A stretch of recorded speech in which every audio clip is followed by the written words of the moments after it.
Assalamu alaikum wa rahmatullahi wa barakatuh. We thank Allah Ta'ala and we send salutations on our Nabi Muhammad sallallahu alayhi wasallam. This is a great opportunity for all people in the various religious faith community.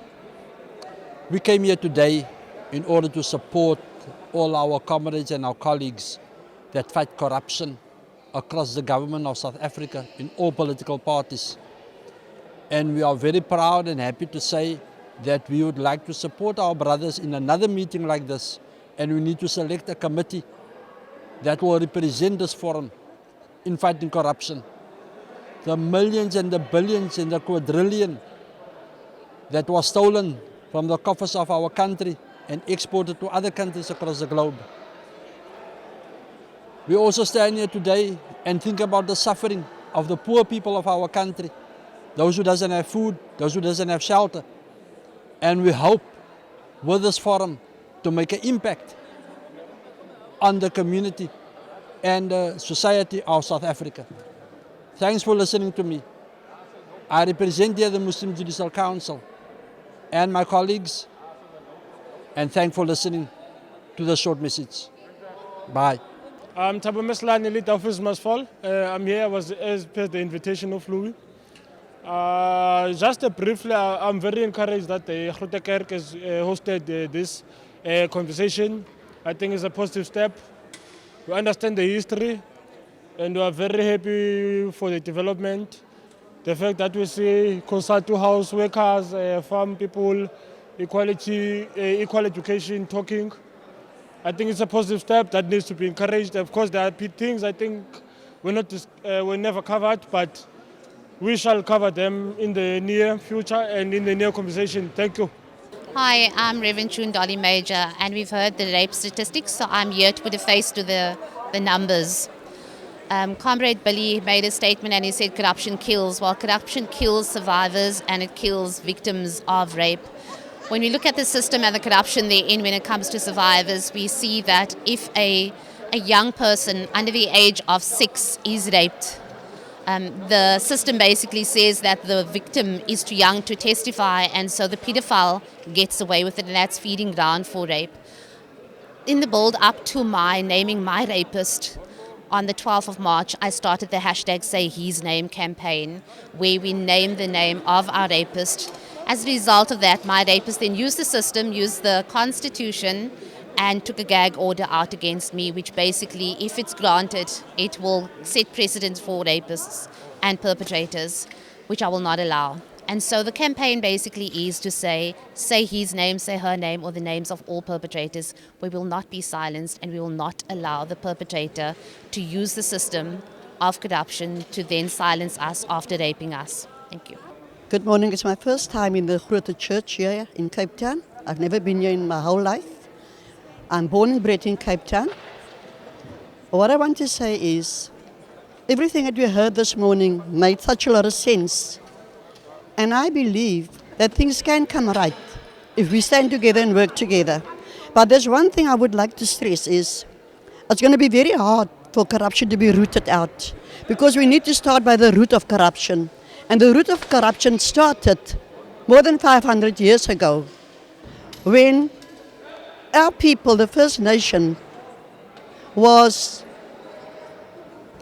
totally pushed out of their own country. I stand for UPropSA, a political party, and also for the First Nation of South Africa, restoration of the First Nation. And I believe corruption started many years ago. It's good to talk about the topics now, but what I want to say is, 1994, I believe our land was taken away from us, from a party that is now the ruling party. Corruption started there. Our country was stolen from the First Nation of South Africa. And I am very passionate about my heritage, where I come from, because I know I am a Khoisan. And everybody knew, the leader, Nelson Mandela, knew that this country belonged to the First Nation, the Khoi and the San people. And yet they took our country away from us. Today we are a minority and we are neglected in our own country of our birth. So what I want to say is corruption is real. Corruption will only be stamped out if we go to the root of what happened 1994. We were used for the vote, and after that we were thrown away like dirty rags. Nobody cares about us, the so-called coloureds, the First Nation of South Africa. We have been neglected, and our country was stolen from us. So this thing of corruption started 1994, and even 500 years before that, when the colonists came into our country and took our country from us. So that is what I want to say. It can happen if we go to the root of it right now, where it started. Hi, my name is Bernard Bailey, President of SAFA Cape Town and National Executive Member of SAFA, that stands for football.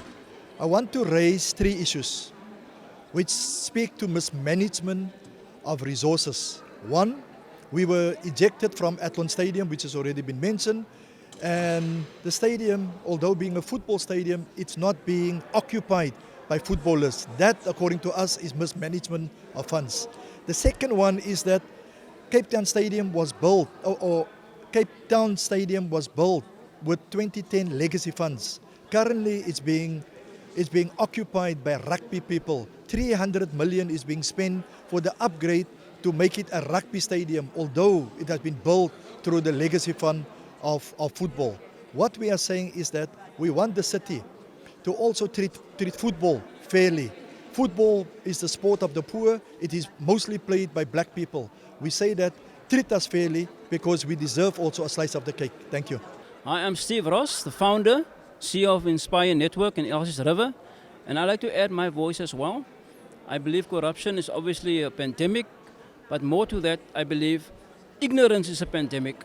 You see, most of the people that stands against corruption sing the same songs, they say the same rhetorical words, but you know what? At the end of the day, those same corruptors will be re-elected.